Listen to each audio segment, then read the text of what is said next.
வினாடிக்கு 200 கன அடி உபரி நீர் திறக்கப்பட்டு உள்ளதால் உபரி நீர் கால்வாயில் தண்ணீர் பெருக்கெடுத்து ஓடுகிறது. இதனால் கரையோர பகுதி மக்கள் பாதுகாப்பாக இருக்க அறிவுறுத்தப்பட்டு உள்ளனர். காட்சிகளை முதலில் பார்க்கலாம்.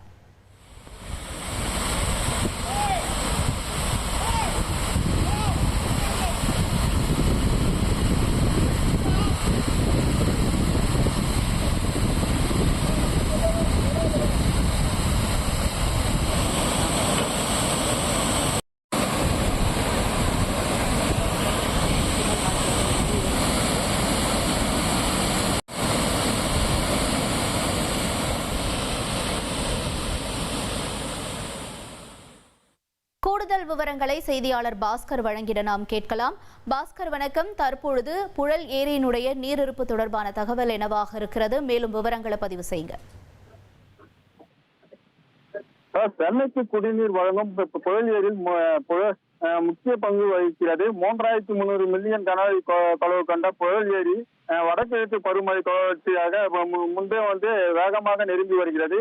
தென்மேற்கு பருவமழை காலத்தில் நீர்பிடிப்பு பகுதிகளில் பெய்த மழை மற்றும் கிருஷ்ணா நதி நீர் வரத்து காரணமாக ஏரியின் நீர்மட்டம் திடீரென உயர்ந்து இன்று காலை 6 மணி நிலவரப்படி புழல் ஏரியில் 3600 மில்லியன் கன அடி நீர் நிரம்பியுள்ளது.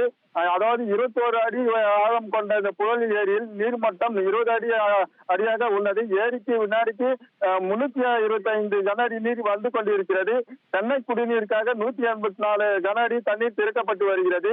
தற்போது புழல் ஏரி 90% நீர் நெருங்கிய நிலையில் ஏரியின் பாதுகாப்பு கருதி ஏரியில் இருந்து முதற்கட்டமாக 200 கன அடி உபநீர் திறக்கப்பட்டுள்ளது. நீர்வளத்துறை அதிகாரிகள் பூஜைகள் செய்து ஏரியின் 2 ஷட்டர்கள் திறந்து 200 கன அடி தண்ணீரை திறந்துள்ளனர். புழல் ஏரியில் இருந்து வெளியேற்றப்படும் உபரி நீர் சுமார் 14 கிலோமீட்டர் கால்வாய் வழியை எண்ணூர் கரையில் சேர உள்ளது. தண்டச்சேரி, பாபா நகர், வடபுறம்பாக்கம், வடற்கரை, கொசப்பூர் உள்ளிட்ட 10க்கும் மேற்பட்ட கிராமங்கள் வழியாக உபரிநீர் செல்ல உள்ளதால் உபரிநீர் கால்வாய் ஓரங்களில் வசிக்கும் மக்கள் பாதுகாப்பாக இருக்குமாறு மாவட்ட ஆட்சியர் அறிவித்துள்ளார். கனமழை காரணமாக நீர்வரத்து அதிகரிக்கும் பட்சத்தில் உபரிநீர் திறப்பு மேலும் அதிகரிக்கப்படும் எனவும் தெரிவிக்கப்பட்டுள்ளது. உபரிநீர் கால்வாய் சென்று வேடிக்கை பார்ப்பதோ, செல்பி எடுப்பதோ, ரீல்ஸ் பார்ப்பதோ, குளிப்பதோ, துணி துவைப்பதோ என்ற எந்த செயலும் ஈடுபட வேண்டாம் என மாவட்ட ஆட்சியர் அறிவித்துள்ளார்.